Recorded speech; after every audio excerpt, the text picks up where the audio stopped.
씨름 경기 혹시 보신 기억이 나세요? 예, 한국에 있을 때 텔레비로 보셨을 텐데 씨름 경기할 때 제가 안 보신 분들을 위해서 영상을 준비하려다가 대부분 다 씨름 모르신 분 우리 애들 우리 예.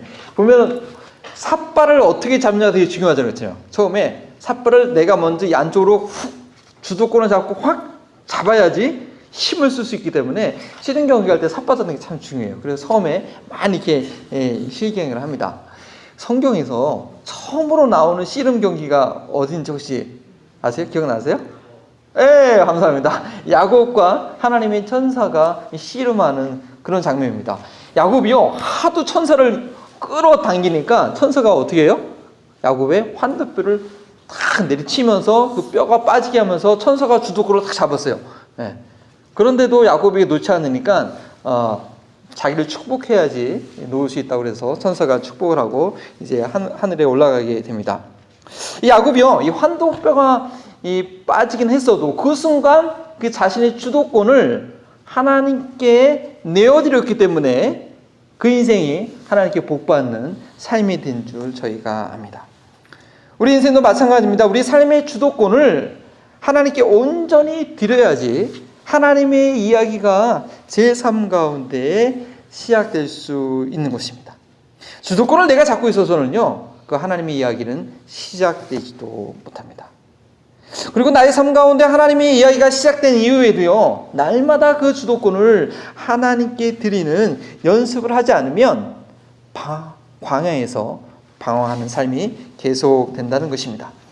출애굽기의 대표적인 사건, 모세의 부르심, 그리고 애굽의 열 재앙과 홍해, 또 이스라엘의 광야 생활을 시작하는 그 오늘 한 주간 읽으셨던 그 말씀을 통해서 어떻게 우리가 삶의 주도권을 하나님께 드릴 것인가에 대한 지혜와 믿음을 얻게 되기를 소원합니다. 첫 번째는 모세에 대한 이야기입니다. 모세의 삶 가운데 어떤 주도권 싸움이 있었는지 우리가 자세히 살펴보기 원합니다. 출애굽기 1장은요, 야곱의 70명의 가족들이 애굽에 내려와서 오랜 세월 동안 크게 번성했다라는 것으로 시작됩니다.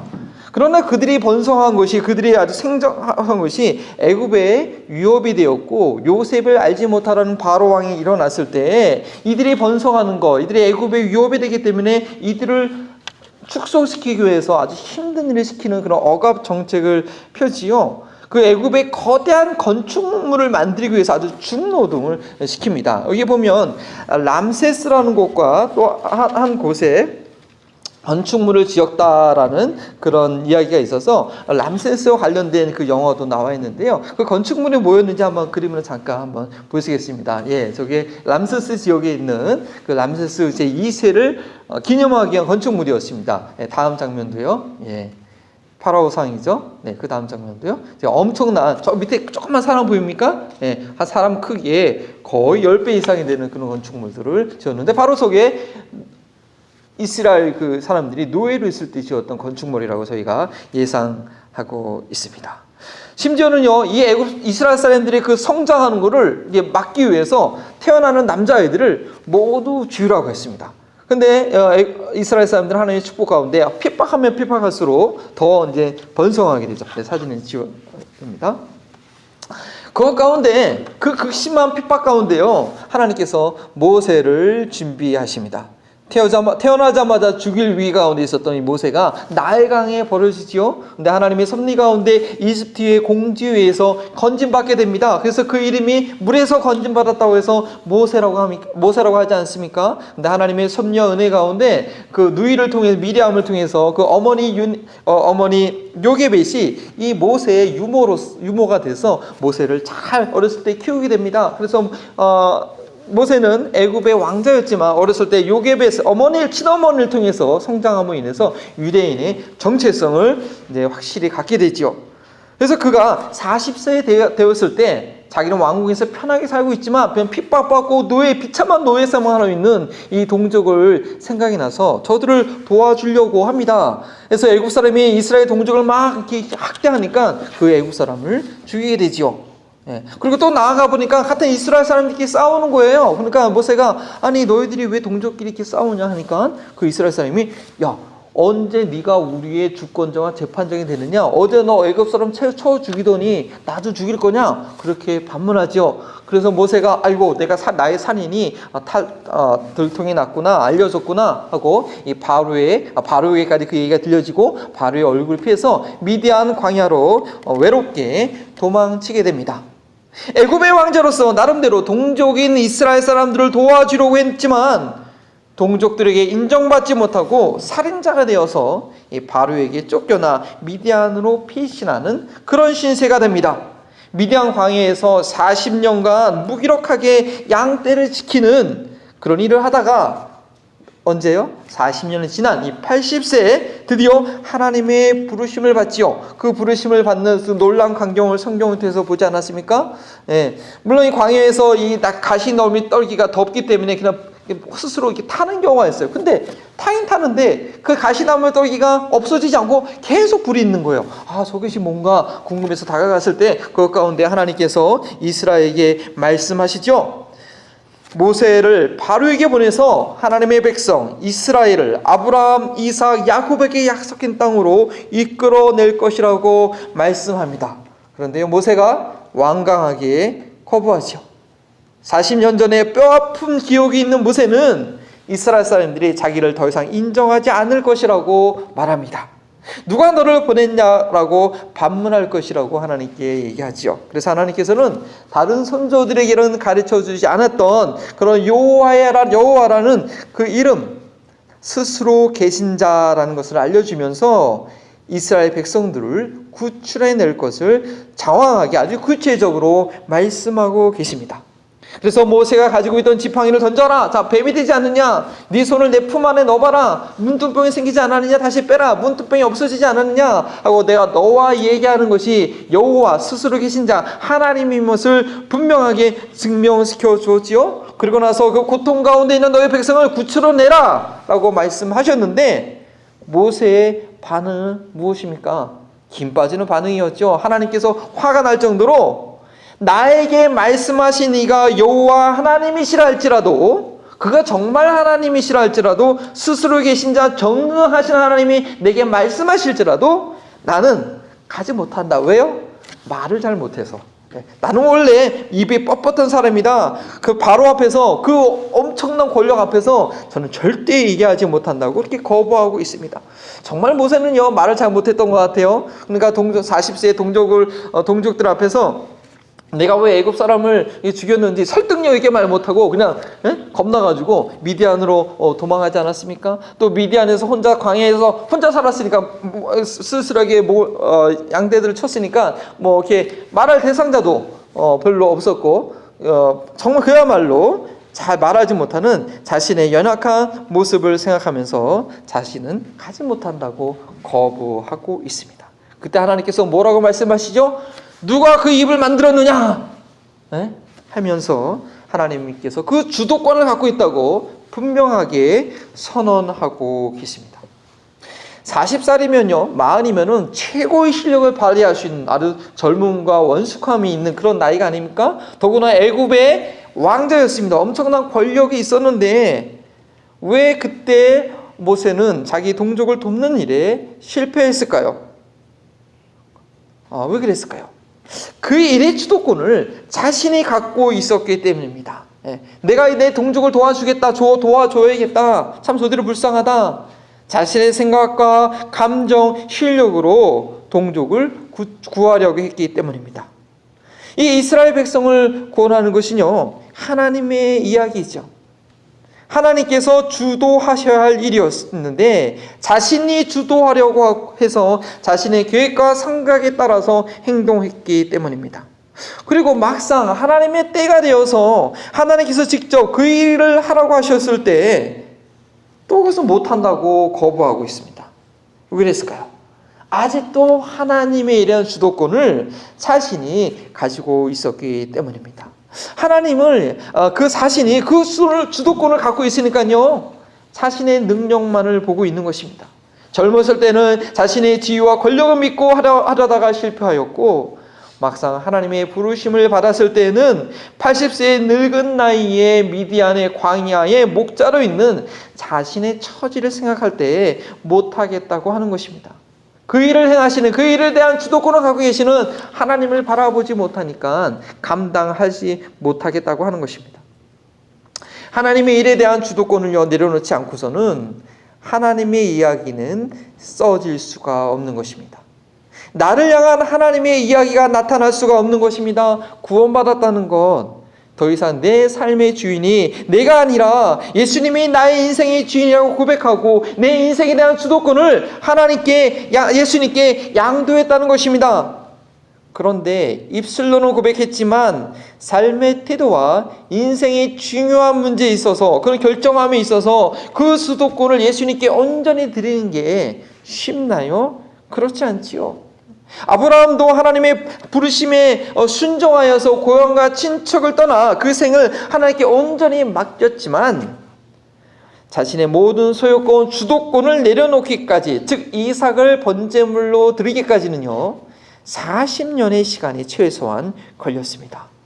예수님께서 내 인생, 예수님을 나의 인생의 주인으로 모셔드렸을 때 그렇게 구원받은 이후에 예수님께 나의 인생의 주도권을 드리는 그런 훈련은 날마다 계속 진행되어야 합니다.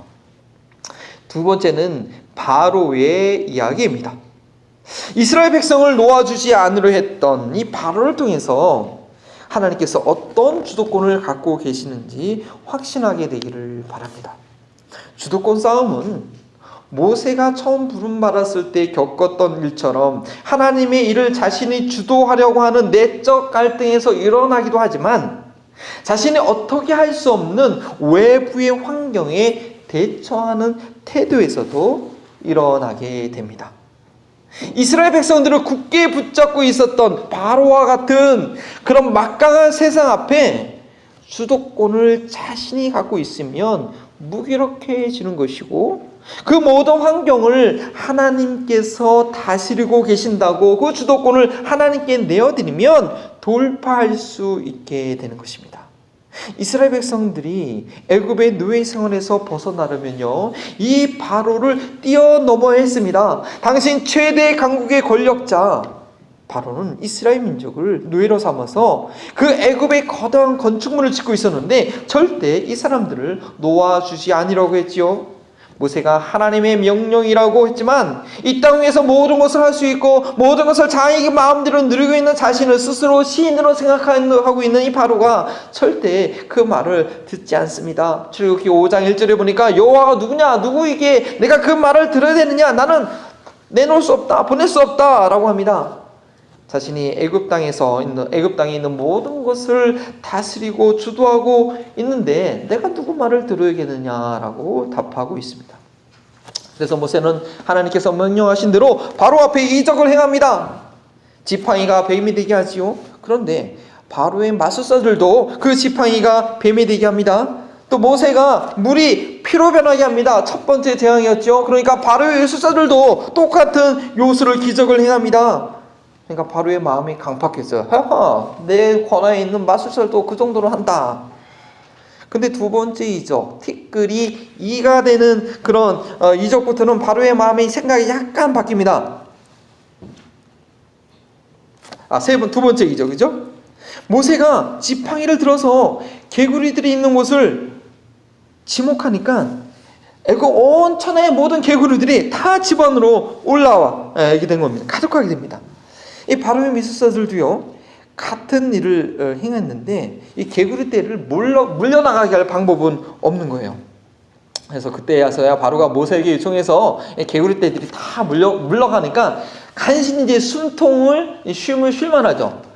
성경에 보니까 숨통이 트일만 하니까 다시 바로의 마음이 강팍해졌다고 합니다. 그리고 그 이후의 재앙에 대해서는요 마술사들이 어떻게 따라하지 못해요. 이 개구리가 올라온 것까지는 같이 따라했는데 아까 제가 잘못 말씀드린 것 같은데 이 티끌이 이가 바뀌는 그 이적부터는 따라하지 못하고 이는 하나님의 권능입니다 라고 바로에게 얘기를 하지요. 근데요 이 재앙이 일어나는 동안에 이스라엘 사람들이 거주하고 있던 고센 땅에는 아무 재앙이 없게 됩니다. 오직 애굽 사람들에게 속한 그 가축대가 죽게 되고 악성송이가 애굽 사람들과 그 짐승하게 나고 이 애굽의 마술살까지도 괴롭힙니다. 우박과 메뚜기 떼로 인해서 애굽에 있는 모든 짐승과 식량이 남아나질 않습니다. 9번째 흑암의 재앙으로 인해서는요, 3일간 아무도 꼼짝을 못하게 됩니다. 이렇게 하나님께서는 애굽의 환경과 물질과 건강 모든 것을 다스리고 계신 것을 바로에게 보여주고 계십니다. 그러나 바로는 여전히 마음이 강팍해서 자신의 주도권을 내려놓지 않고 있습니다. 여호와께서 내리신 재앙으로 인해서 애굽이 다 망해져 간다고 신하들이 간청하여도 이스라엘 백성들을 내보내지 않고 끝까지 가고 있지요. 그런데 저희도 그런 경우가 있어요. 하나님께 혼나면 두 손 들고 하나님 잘못했습니다 라고 항복하고 나와야 되는데 끝까지 고집을 피우는 것입니다. 물질적인 손해가 나고 병이 들고 관계가 깨지고 환경이 어려워져 가도 깨닫지 못하고 자신의 주도권을 내려놓지 못하는 것입니다. 하나님께서 하신 일을 깨닫지 못하는 것이죠. 그러나 하나님의 사랑받는 자녀, 하나님께 선택받는 자들은요, 회개하고 돌아오게 되어 있습니다. 인간의 연약함을 깨닫고 자신의 의지를 내려놓습니다. 그러나 바로는 버텼죠. 이 역시 하나님께서 자신의 능력과 영광을 드러내기 위해서 바로의 마음을 강팍해 하셨기 때문이라고 성경은 증언하고 있습니다. 결국에 10번째 재앙, 애굽의 모든 장자 사람들이든 짐승이든 죽음을 당하는 심판을 받게 됩니다. 애굽에서 탈출시키기 위해서 하나님께서 행하시는 모든 이적을 보고 있는 이스라엘 백성들은요, 하나님의 말씀대로 순종해서 가족별로 집안에 모여 양을 잡아먹고 그 피를 입구에 바름으로써 죽음의 재앙이 넘어갔습니다. 그래서 이 10번째 재앙은 우리는 유월절 넘어갔다라고 해서 유월절이라고 합니다. 9번째 재앙까지는요, 오직 애굽 사람에게만 미쳤는데 이 10번째 재앙은 애굽 사람들이나 이스라엘 사람들이나 모두에게 미치는 것이었습니다. 누구를 망나라고 짐승까지라도 생명이 있는 것의 첫 번째 것은 죽임을 당해야 했습니다. 우리가 모두 죽는 것처럼요. 오직 어린 양의 피를 바른 그 집안에 거주하는 사람들의 첫째만 죽음을 보지 않게 되었습니다. 어린 양의 피를 보고 죽음의 천사가 그 집을 넘어갔기 때문입니다. 이것은 오늘날 우리가 영원한 죽음을 보지 않는 구원의 원리에 영원한 죽음을 보지 않는 그런 구원의 원리에 그대로 적용이 됩니다. 예수 그리스도께서 우리를 대신해서 죽으신 그 대속의 어린 양이 되셔서 그 피를 믿는 자마다, 그 피가 마음속에 있는 자마다 최후의 심판날 무저갱 그 불구덩이에 던져지지 않고 새 예루살렘, 새 하늘, 새 땅에 거하게 되는 것입니다. 바로는요, 자신의 장자가 죽는 것을 보고 애굽의 온 땅에 임한 죽음을 보고 드디어 이스라엘 사람들을 포기하게 됩니다. 자신이 애굽의 모든 것을 주도하고 있는 줄 알았는데 환경, 재물, 건강 그리고 생명까지 주도하고 계신 여호와 하나님 앞에 드디어 무너지고 맙니다. 저희가 출애굽의 10장을 보면서요, 확신해야 될 것은 모든 환경은 하나님께서 주관하고 계신다. 그 주관하신 분은 여호와 하나님이라는 사실입니다. 우리가 어떤 재정적 어려움 가운데 있다 할지라도, 어떤 건강의 어려움 가운데 일지라도, 어떤 환경적 위협 가운데 있다 할지라도 그 모든 것을 주관하고 계신 이는 여호와 하나님이라는 사실을 믿을 때에 내 삶 가운데 써내려 가시는 하나님의 이야기를 경험하게 됩니다. 내 주변에 일어나고 있는 모든 일들의 주도권이 하나님께 있음을 인정합시다. 아무리 바로와 같은 강력한 세력이 내 앞에 있다 할지라도 주도권을 내려놓은 내 삶 가운데 개입하시는 하나님께서 그 모든 것에 대한 주도권을 발휘하십니다. 나를 위해 친히 싸우시고 이루시는 그런 하나님이신 것입니다. 세 번째는 광야 생활을 시작한 이스라엘 백성들의 이야기입니다. 그들이 광야에서 계속적으로 원망하는 것을 통해서 날마다 나의 삶 가운데 하나님의 주도권을 인정하는 것, 나의 주도권을 하나 앞에 내려놓는 것이 얼마나 어려운 일인지 저희도 깨닫게 됩니다. 그러한 광야의 이스라엘 백성들에 대한 또한 하나님의 대안이 무엇인지 우리가 알면서 우리 삶 가운데 적용하게 되기를 바랍니다. 하나님 앞에서 모세가 사역의 주도권을 내려놓음으로써 바로가 자연 만물을 다스리는 하나님의 주도권에 굴복함을 통해서 출애굽한 이스라엘 백성들은요, 약속의 땅 가나안 땅에 들어가기까지 연단의 연속이었습니다. 400년간 이방 땅에서 살면서 그 애굽 땅에서 이방인으로 살아가면서 또 마지막 건 100년 기간 동안은 노예 생활을 하면서 그들이 하나님을 드러내는, 하나님께서 함께 하시는 민족이 되기 위해서는요, 훈련이 필요했던 것입니다. 그들의 삶 가운데 하나님의 주도권을 완전히 인정하기까지는 긴 여정이 필요했습니다. 저희도 마찬가지죠. 예수님을 믿었다고 하지만 내 삶 가운데 예수님의 주도권을 완전히 인정하기까지, 완전히 순종하기까지는 계속적인 훈련과 말씀의 훈련과 기도의 훈련과 예배의 훈련과 교제의 훈련을 우리들에게 필요로 하고 있습니다. 출애굽 이후에 홍해의 위기 앞에 만난 그들의 반응은 처음부터 낙제 전수였습니다.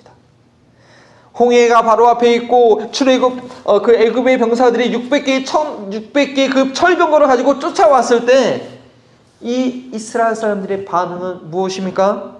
출애굽기 14장 12절 말씀 한번 보여주시면요, 우리가 애굽에서 당신에게 이른 말이 이것이 아니냐. 우리 함께 읽어볼까요? 시작. 우리가 애굽에서 당신에게 이른 말이 이것이 아니냐. 이르기를 우리를 내버려 두라. 우리가 애굽 사람을 섬길 것이라 하지 아니하더냐. 애굽 사람을 섬기는 것이 광야에서 죽는 것보다 낫겠노라.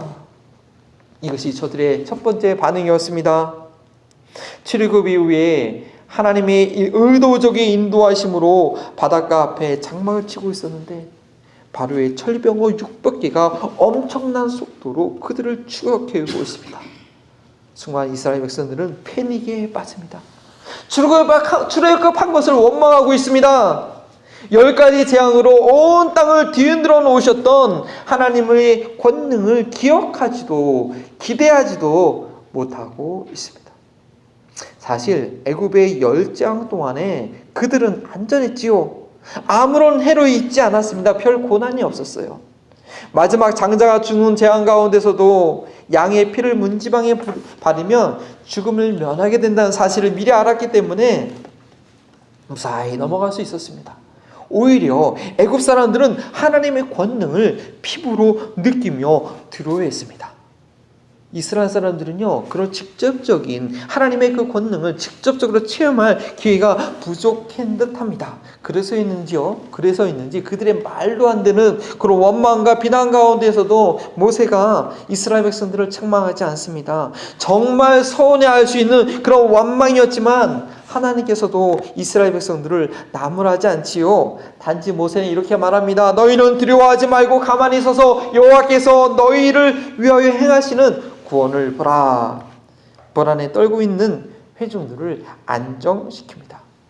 잘 알고 계시듯이요, 이 홍해는 밤새 불어오는 그 동포론에서 갈라졌고요, 애굽을 탈출한 60만 명의 장정이기 때문에 자녀들까지 합하면 한 200만 명으로 추정하고 있는데, 이 백성들이 노인이나 어린이나 여성이나 가축이나 모두 안전하게 바닷물이 갈라지고 양옆에 벽을 이루고 그 가운데를 무사히 지나가게 됩니다. 그뿐만 아닙니까? 물이 갈라진 것을 보고 애굽의 병사들도 저들을 추격하고자 따라왔는데 이스라엘 백성들이 빠져나간 이후에 다시 물이 합쳐들어서 애굽의 병사들은 다 그 자리에서 죽게 된 것을 이스라엘 백성들은 목도하게 됩니다. 그들의 두려움은 한순간에 날아갔지요. 그러나 문제는 오늘의 본문 말씀입니다. 홍해를 무사히 건너고 나서 출애굽 15장에 모세와 미리암의 놀라운 찬양이 있은 이후에 불과 3일이 지난 후가 오늘의 본문 말씀입니다. 3년이 아니에요. 3개월이 아니에요. 단지 수르광야 3일을 지나는 동안에 저들이 물을 만나지 못합니다. 간신히 물을 만났는데 어떤 물이에요? 먹지 못할 쓴물입니다. 물이 상했었는지 아무래도 독에 오염된 것 같습니다.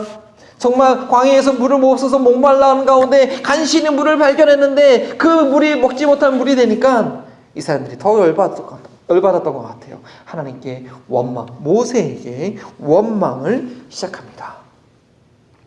하지만 그들이요, 3개월 전 일이 아니고 3년 전 일이 아니고 단 3일 전에 그들이 어떤 일을 경험했는지 그것을 기억했다면 원망할 일이 아니라는 것입니다. 지팡이를 들어서 바다를 마르게 했던 모세를 향해서 우리가 이 물을 어떻게 마셔? 우리가 어떤 말을 마셔야 돼? 이렇게 따지고 불평하기보다는 하나님의 기적을 다시 한번 구해야 됐던 것이 아닐까요? 바닷물이 갈라지는 그 홍해의 기적이 그 끔찍하고 고통스러웠던 종살이에서 해방시킨 하나님을 기억하고 그 하나님을 의지하게 만들지는 못했던 것 같습니다. 그들의 삶을 주도하고 계시는 하나님을 그 홍해의 기적조차도 바라보게 하기에는 충분하지 못했던 것 같습니다. 그러나 광야에서 이스라엘 백성들이요, 아주 그 물을 찾지 못했던 것은 아니라 마시지 못할 쓴물을 만나게 하신 것은요, 하나님의 의도가 있었습니다. 쓴물을 단물로 바꾸심으로 인해서 우리가 26절 말씀을 안 읽었지만 치료하시는 하나님이라는 것을 알려주기 원했습니다. 삶의 주도권을 이미 하나님께 내려놓았던 모세는요, 이스라엘 백성들이 이렇게 원망하자 하나님께 부르짖어 기도합니다. 그래서 하나님께서 한 나무를 지정하여서 그 나무를 쓴물에 던지라고 하죠. 그러니까 그 쓴물이 어떻게 됩니까? 단물로 바뀌게 됩니다. 그리고 처음으로 읽었던 말씀처럼 이스라엘 사람들을 위해서, 이스라엘 백성들을 위해서 법도와 율례를 정하십니다. 이것이 바로 체험신앙으로는, 홍해가 갈라지는 것으로, 경험할 것으로는 완벽할 수 없는 그 부족한 것을 온전케 하는 대안이었습니다. 바로 말씀을 주신 것입니다. 이것이 홍해가 갈라지는 체험을 했어도 하나님의 주도권을 인정하지 못하고 어려운 환경 가운데 불평하는 이스라엘 백성들에 대한 하나님의 대안이었던 것입니다. 홍해의 체험을 기적을 체험했어도 3일 만에 어려움 앞에 불안해하고 불평하는 이스라엘 백성들을 앞으로 광야 상황 가운데 어떻게 해야 그들의 여정을 주도하시는 분이 하나님이심을 인정할 수 있겠습니까? 우리가 영원한 나라, 새하늘과 새 땅에 들어가기까지 주님께서 이 땅에서 생명을 허락하신 동안에 믿음을 지키고 살아가야 되는데, 어떻게 유혹과 환난이 많은 이 세상 가운데 끝까지 믿음을 지킬 수 있겠습니까? 시간과 재물을 사용함에 있어서, 가정생활과 사회생활함에 있어서 그리스도인으로서 어떻게 살아가야 할지 그 기준이 바로 말씀 성경 가운데 있습니다. 하나님의 기준, 하나님의 율례와 법도를 마음에 새겨야 하는 것입니다. 하나님께서 내 삶의 주관자가 된다는 것은 무슨 뜻입니까? 하나님의 기준을 존중하고 인정하고 따른다는 것입니다. 아담과 하와는 우리가 제1과에서 배웠듯이 이것 가운데 실패했지요. 모든 것을 다 허락하시고 유일하게 금하신 그 한 가지, 그것을 인정하고 손대지 않는 것이 창조주 하나님의 주도권을 인정하는 것인데, 그 주도권을 자기가 차지하고자 따먹었던 그 실패의 이야기를 저희는 알고 있습니다. 그런데요, 이 쓴물이 단물로 바뀌는 사건을 기록한 이 출애굽 15장 이후에 16장에 기록된 사건이 무엇인지 아십니까? 15장에 쓴물이 단물로 바뀐, 그리고 율례와 법들을 정해주셨는데, 그 다음에 바로 일어난 16장에는 광야에서 먹을 것이 없다고, 애굽에서 먹었던 그 고기와 그 빵이 없다고, 풍성에 먹었는데, 오늘 성경 공부할 때 그 얘기 하시더라고요. 노예인데 무슨 풍성에 먹었느냐, 불평불만하니까 아마 과장이 심하다라고 얘기하는데, 그렇게 자기 환경이 어려우니까 옛날 생각하면서 그 노예했던 나쁜 거 생각 못하고 그때 먹었던 생각을 그리워하면서 다시 원망하기 시작합니다. 떡을 먹었던 그들에게 하나님께서 만나를 주시고요, 고기를 원했던 그들에게 하나님께서 메추라기를 결국은 주시죠. 그런데 그냥 주시지 않지요. 다시 한번 하나님의 율례를 정하시고 안식일의 규정을 정하시고 그것을 지키는지 안 지키는지 하나님 그들을 다시 한번 시험하십니다. 그런데 이 만나를 몇 년 동안 주셨죠? 40년 동안 광야 생활 내내 주셨습니다. 하나님께서 광야 생활 내내 이들을 하나님의 말씀의 율법을 지키도록 율례를 지키도록 이들을 시험하시고 이들을 인도하셨던 것입니다. 그들을 인도하시는 분이 여호와 하나님이라시는 것을 이 만나를 통해서 계속해서 가르쳐 주셨습니다. 그 율례를 통해서 안식일의 규정을 통해서 가르쳐 주셨습니다. 그리고 오늘 읽었던 이 하나님의 율례와 규범을 보면 이거 뭐 어떻게 말씀하시죠? 내가 이 말씀을 지키면 이 애굽 사람들에게 내렸던 모든 질병 중에 하나도 너희에게 내리지 아니하리라. 이 율법의 말씀이 삶에 아주 직접적으로 다가오도록 영향을 미치도록 우리에게 가르쳐 주고 계신 것입니다.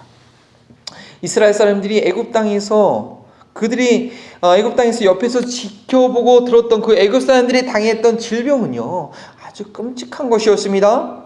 악성 종기가 온몸에 나고 이가 생기고 개구리와 그 물이 피로 병한 것으로 인해서 그 전염병이 애굽 땅이 엄청났을 것입니다. 그런데 그 모든 질병으로부터 이스라엘 백성들을 깨끗하게 하신다는 것입니다. 주님께서 세우신 그 율례와 규례를 지킬 때 그 모든 질병으로부터 자유롭게 한다는 것입니다. 그런데 반대로 하나님의 주도권을 인정하지 않고 산다면 즉 그 계명과 규례에 기울이지 않고 산다면 그 모든 질병으로부터 자유로울 수 없게 된다는 것입니다. 또한 어떠한 질병에 걸렸더라도 하나님의 주도권을 인정한다면 그 말씀을 따라 산다면 치료의 하나님을 경험하게 되고 치료의 하나님을 만나게 된다는 것입니다.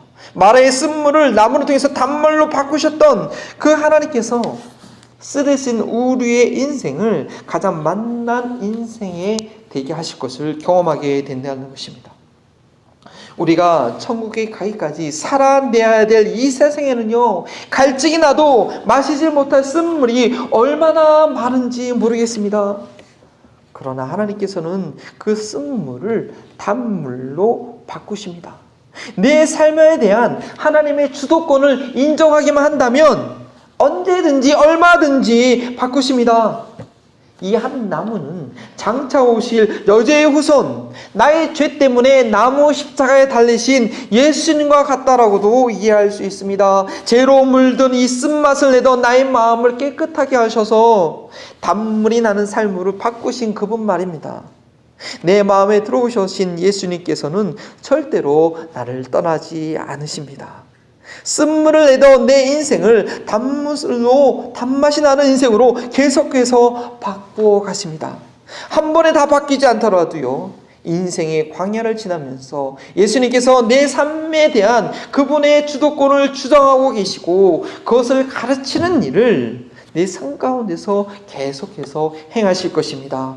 때로는 질병을 통해서, 때로는 경제적인 어려움을 통해서, 때로는 사람들과의 관계를 통해서 나의 주인은, 내 삶의 주관자는 바로 예수님이라는 것을 인정하게 만드시는 것입니다.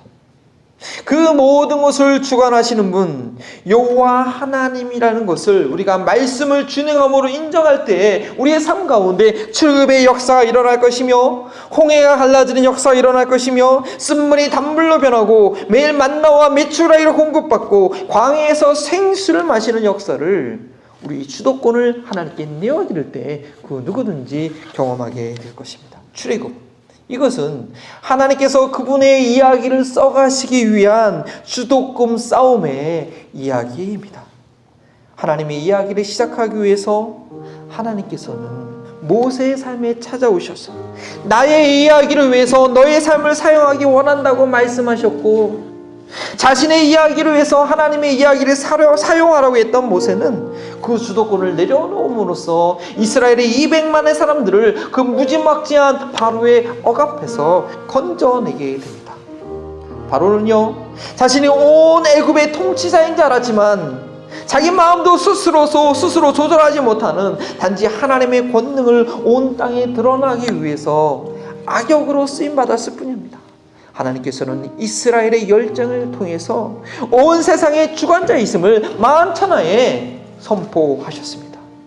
노예의 생활에서 자유롭게 된 이스라엘 백성들, 그들이 진정으로 자유롭게 되는 것은요, 하나님께서 그들의 삶의 주관자이심을, 말씀을 준행함으로 인정할 때입니다. 하나님께서 이스라엘 백성들을 만드신 것은 하나님께서 함께 하시는 민족, 하나님께서 주인 되시는 그 민족을 이 땅 위에 세우기 위함이었습니다. 다음 주에 배우시겠지만 그렇게 하기 위해서 그들에게 하나님께서 거하시는 성막이 주어졌고 제사법이 알려지게 됩니다. 그렇게 되기 위해서는요, 그들 가운데 하나님의 주도권이 완전히 인정되어야 했습니다. 한마음 버린턴 교회, 하나님께서 하나님의 영광을 위해서 그분께서 주도권을 가지고 시작하신 것입니다. 우리는 그 부르심 앞에 겸손하게 무릎 꿇으며 감사할 수밖에 없는 것입니다. 저희가 주도해서 할 수 있는 것은 하나도 없음을 고백해야 합니다. 하나님께서 한마음 버린턴 교회의 모든 환경을 주관하고 계십니다. 그분의 이야기를 써가심에 있어서 하나님의 주도권을 방해하는 그 모든 것을 치워버리실 것입니다. 저희는 그 하나님의 이야기 안에 포함되어 따라갈 때 종종 쓴맛을 내기도 하고 쓴맛을 경험할 때도 있겠지만, 하나님의 기준, 그 말씀을 읽고 준행하려고 할 때 단맛으로 변해가고 단맛을 내는 기적을 체험하시게 될 것입니다. 가정, 하나님께서 세우신 가장 신성한 공동체입니다. 하나님께서 주도권을 가지고 행하실 때 남편으로서, 아내로서, 자녀로서 어떤 자리에 있어야 되는지 그 자리매김을 잘 해야 됩니다. 하나님의 주도권과 충돌하여 깨지는 것이 아니라 내어드려 변해되도록 우리는 기도해야 됩니다. 일터요, 내 삶의 주도권을 갖고 계신 하나님께서 나를 통해서 하나님의 주도권을 드러내기 원하시는 그런 장소입니다. 하나님께서 나의 삶을 주관하고 계시기 때문에 일터에서 일어나는 그 어느 하나 사건도 그냥 뜻없이 일어나는 일은 없는 것입니다. 곤란한 일이든지 승승장구한 일이든지 그 일을 통해 하나님의 다스리심, 하나님의 주도권, 그 출애굽의 역사, 하나님의 영광이 나타나는 그 역사가 나의 일터 가운데, 가정 가운데, 주님의 교회 가운데 나타날 것입니다. 이 하나님의 말씀에 반응하는 마음으로 함께 일어나서 우리 찬양 드리겠습니다. 내 모습 이대로 주 받으시옵소서. 1절과 4절 찬양 드리십니다.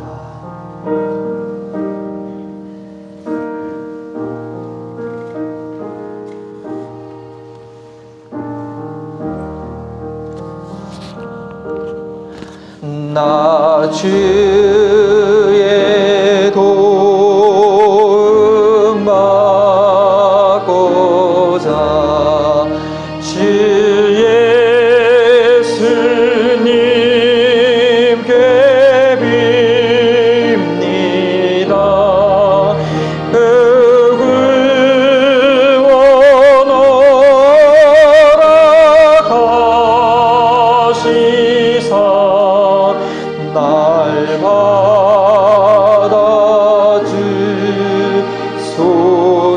내 모습 이대로, 내 모습 이대로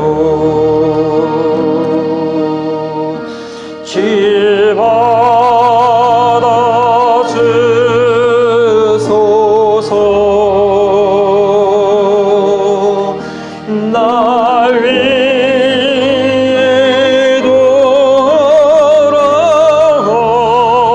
돌아오신 주 날 받아주.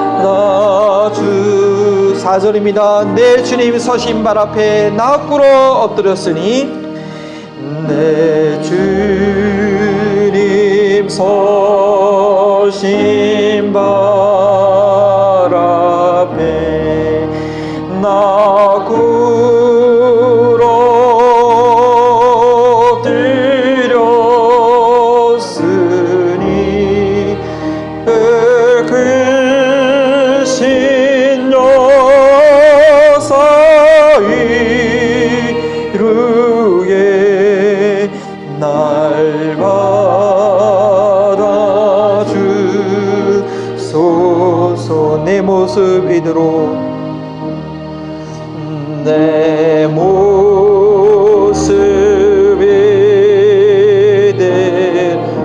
하나님께서 내 삶의 죽은 자이십니다. 나를 받아 주옵소서. 받으소서. 주님께서 나를 위해 돌아가셨기 때문에, 부활하셨기 때문에 나의 죽은 자이십니다. 이더라고 신주 날 받아소서. 받아주. 우리 함께 기도하기 원합니다. 하나님, 주님 예수님, 내 마음의 주인으로 오시고 감사합니다. 10년 전에 오셨던지, 어렸을 때 오셨던지, 최근에 오셨던지, 주님은 나의 인생의 주권자이십니다. 나의 모든 주도권을 주 앞에 내려놓습니다. 계속해서 나의 삶을 인도하시고 나의 주인이심을 삶 가운데 경험케 하옵소서. 하나님, 이 교회의 주권자가, 이 교회의 주도자가 우리 하나님이심을 인정하며 저희 교회의 모든 환경들, 저희 일어나는 모든 것들을 주님의 섭리 가운데, 주님의 뜻 가운데 맡겨드리는 그 기도를 주의 이름을 불러가면서 함께 기도합니다. 주여 감사합니다. 하나님께서 우리 성도들의 삶의 주권자이심을, 주도자이심을, 하나님께서 저들의 삶을 하나님 나라와 영광 위에 부르셨음을, 저들의 가정 가운데, 직장 가운데, 저희들의 자녀 가운데 하나님께서 주님의 나라를 위하여 저들을 부르셨음을 인정하게 하시고, 내 실력과 내 힘과 내 야망을 쫓아, 나의 욕망을 쫓아 나아던 그런 삶이 아니라 여러 가지 환경들을 통하여, 질병을 통하여, 경제적인 어려움을 통하여, 여러 가지 통하여 그 하나님께서 모든 것을 붙잡고 계심을 하나님 깨달아 알게 하여 주시옵소서.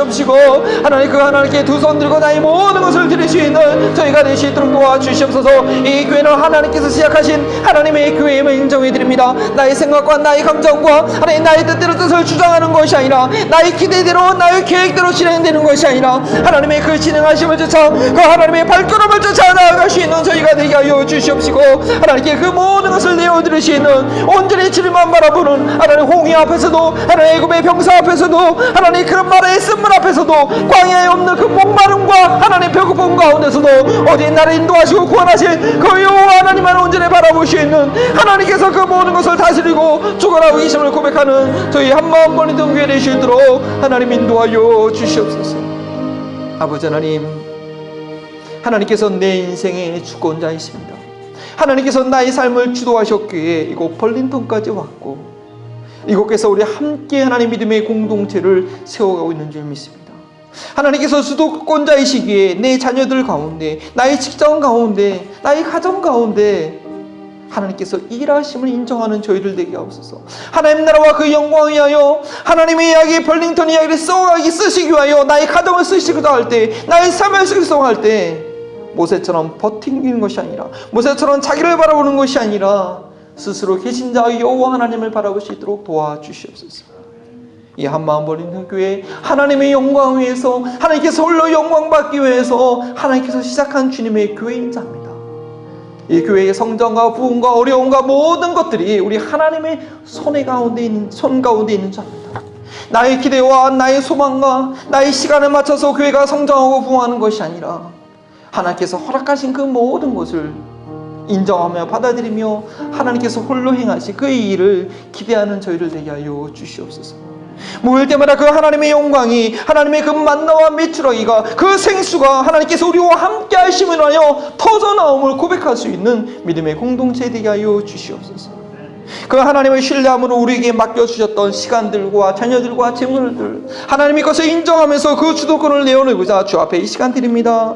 10의 1을 주 앞에 드립니다. 하나님의 선교 사역을 위해서 기도드립니다. 이 어려운 이것들을 구제하기 위하여 드립니다. 감사함으로 귀한 예물을 주 앞에 드립니다. 감사한 마음을 주 앞에 올려드립니다. 주님 받아주시고, 주 앞에 모든 걸 다 드리기 원하오나 여러 가지 환경과 어려움 가운데 정말 과부의 두 대로똥 같은 그 지극한 정성을 드리는 그 마음도 또한 주님 받아주시옵소서.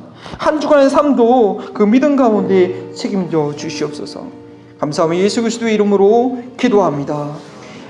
이제는 인생과 교회의 머리 되어 주시는 예수 그리스도의 은혜와 어떤 환경 가운데서도 홀로 영광 받으시는 하나님의 그 사랑하심과 광야와 같은 인생길에서 쓴맛을 단맛으로 바꾸시는 성령님의 역사하심이 인생의 모든 주도권을 하나님께 드리기 원하는 한만 번 있던 모든 성도들 가운데, 이 지역사회 가운데 지금부터 영원토록 함께 하시기를 축원하옵나이다.